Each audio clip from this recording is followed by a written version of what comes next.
It's July 19th, 2004. You're born into a typical middle-class Asian family in Singapore.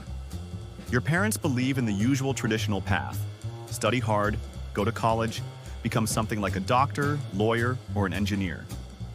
And for most of your early years, your life looks exactly how it's supposed to. You show up every day, do your assignments, and keep things simple.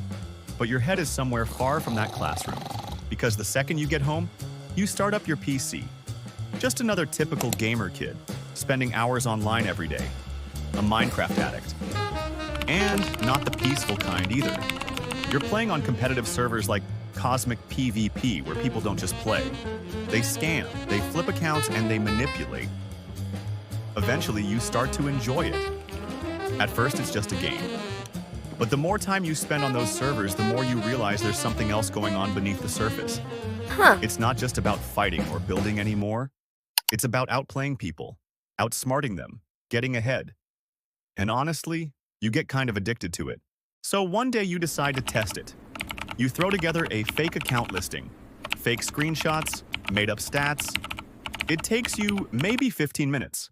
And surprisingly, someone messages you almost straight away. They said they want it. And they send the money right away. So you take it and disappear. Create a new username, and done. You take a minute to sit back and just stare at the screen. 15 minutes. That's all it took. And someone just handed you real money for something that never existed. It feels like finding an infinite money glitch, except this isn't a game anymore. You don't feel guilty. You just want to know one thing. How far can I go with this? You start spending more time on those servers than in any classroom. Staying up late, logging on before school, skipping homework to run schemes on strangers online. School starts feeling pointless, like, what's the point of sitting in a classroom studying for a test when you're already out here learning how to make money off people? So eventually, you just stop going, and you confess to your Asian parents that you want to drop out. You instantly get smacked with disappointment, disowned in every single way. Your mom, who spent years imagining you in a doctor's coat saving lives, is now watching you sit in a dark room at 2 a.m., scamming strangers on a block game. Your dad, who had an entire speech prepared for your university graduation, has to cancel it. So they tell you if you're not going to school, you better figure out your life. So that's exactly what you do, just not in the way they had in mind. And even after all of that, the shouting, the disappointment, the family fallout, you don't slow down. If anything, it pushes you further in. Because now there's no school to go back to, no backup plan, no safety net. The servers are all you have. And that addiction, that need to outsmart someone, to pull off the next scheme, to see if you can go bigger than last time, it doesn't go away. It grows. Every successful scam just makes you hungrier for the next one. Every time someone falls for it, it doesn't slow you down. It speeds you up. Your brain isn't thinking about what happens if you get caught. It's only thinking about the next victim. And that same mindset leads you to come across someone new on the servers, someone running the same plays, same tricks, same hunger. His name is Jondiel Serrano, nicknamed Versace God. You guys start talking, and immediately you guys click. What starts as small Minecraft scams slowly turns into something much bigger. Minecraft servers turns into Discord servers. Discord then opens a door into cryptocurrency. And now, you're not looking at fake accounts worth $20 anymore. So you start studying crypto properly. Not how to invest, how the whole thing actually works. Scrolling through Reddit, jumping between Discord servers, and you keep seeing the same thing happen. People losing everything. Their savings, their rent money, years of work, gone. A fake coin, a sketchy link. One wrong click and the wallet is empty. It's not the best traders. It's not the most technical people. The ones making the most money are the ones taking it directly from other people. And once you see that, everything changes. In October 2023, you finally decide to pack your bags and leave Singapore. A one-way trip to the land of freedom, the United States. No job, no degree, just a 19-year-old navigating your way through life. But behind the scenes, you're building a secret operation no one has a clue about. You start small. Just you and 2 roommates in Texas. But the operation grows fast. Eventually, you've got 14 people spread across California, New York, Florida, Connecticut, even people outside the US. The whole thing works like this. Your crew finds people who are sitting on large amounts of crypto. They track them down through leaked databases and information bought off the dark web. Then they call them, pretending to be Google support, pretending to be their bank. To you, it's just a system that works, and it keeps working until the operation starts getting bolder. By mid-2024, it's not just phone calls anymore. Members start carrying weapons. Your group even breaks into a house in New Mexico to steal crypto hardware directly. 1 year in, and you're a long way from Minecraft. But out of every target your crew has ever gone after, nothing comes close to what lands in August 2024. You find the perfect target, someone who has been in the crypto space long enough to accumulate serious wealth. Someone sitting on 4,064 Bitcoin. His security is supposed to be untouchable. Layers of authentication. Encrypted everything. The kind of setup that takes years to build carefully.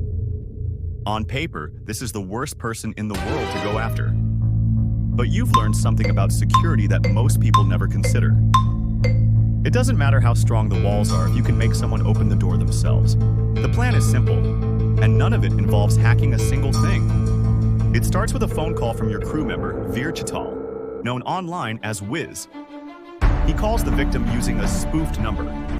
He tells the victim their personal accounts have been compromised and that they need to act immediately to secure everything. Under that false sense of urgency, the victim cooperates. Wiz gets access to the victim's Gmail and iCloud. He pulls key security information. Then comes the second call. This time it's Serrano, calling and pretending to be a representative from Gemini, the crypto exchange the victim uses. He tells the victim their account is actively under attack. Under that pressure, the victim resets their 2-factor authentication, handing over the access needed to take full control of the Gemini account. But the final move is the one that seals it. You tell the victim to download AnyDesk, a legitimate remote access software that real tech support teams actually use. Surprisingly, they fall for it. They share their screen, visible to all of your friends watching on the other end. Account balance 4,064 Bitcoin. $230 million worth of Bitcoin sitting right in front of your faces. It's on the blockchain, bro. Oh my god! No fucking way, nigga. Oh my god! Oh my god! No fucking way. $242 million! Yes!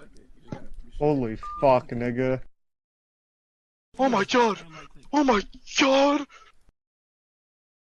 Bro! 17 minutes after the transfer, only 17 minutes, you're already laundering it. You split the Bitcoin into smaller amounts and move it across 15 different exchanges. You use a technique called peel chains, breaking large transactions into smaller ones to make them harder to trace. Eventually, the money looks clean, and now it's time you start spending it. Most of your buddies play it smart after. Stay quiet. Keep a low profile. But not you. This is finally your chance to prove to everyone back home that you made it. Private jet right to LA, and the moment the money hits, you dive in head first like someone who has never heard the word consequences. Nightclubs become your second home. Every single night you're out. VIP sections, bottle service, bar tabs that make grown men cry. DJs are shouting your name. Your name is literally flashing on signs. Everyone around you is drinking for free. You even hand a DJ a 6-liter bottle of champagne worth up to $60,000 like it's nothing. At this point, you're not just in the club. You're running the club. You feel like the Asian Drake, except you're just a 20-year-old kid using someone else's money. Eventually, LA starts to get boring. So you charter a private jet to Miami and rent a waterfront mansion, not just any house, a $10.5 million estate with over 10 bedrooms. Then come the supercars, 33 of them, the kind of cars most people only dream of. Then the jewelry, multiple Richard Milles covered in diamonds, chains, rings on every finger, a $15,000 jacket, designer everything. You're so desperate for attention, you even buy 5 Birkin bags and hand them out to random girls at the club. One of them is a famous influencer named Sky Bree, who later goes on camera and says she didn't even like it. You even buy a pink Lamborghini to try and win your ex back. She still says no. Even with all the money you have, you still get no huzz. And through all of this, you're posting everything. Every car, every night out, every flex on social media for the whole world to see. But while you're enjoying every second of it, someone else is watching very closely. Blockchain analysts, investigators, the FBI. And here's what you got completely wrong about crypto. It's not anonymous. Every single transaction is permanently written into the blockchain. It doesn't disappear, it moves. And a trail that starts with $230 million, leaving one wallet and 3 transactions, sticks out like a spotlight in a dark room. Investigators are already closing in. Blockchain detective Zach XBT is tracking every single movement of the stolen funds in real time. On September 18, 2024, exactly 1 month after the heist, the FBI shows up at your door. Every account frozen, every asset gone. The cars, the mansion, the watches, all of it seized overnight. 1 month. That's how long it lasted. Authorities recover $9 million of the stolen funds. And then there's you, posting everything on social media like a personal documentary of exactly how you spent $230 million in stolen crypto. You basically handed them all the evidence they needed.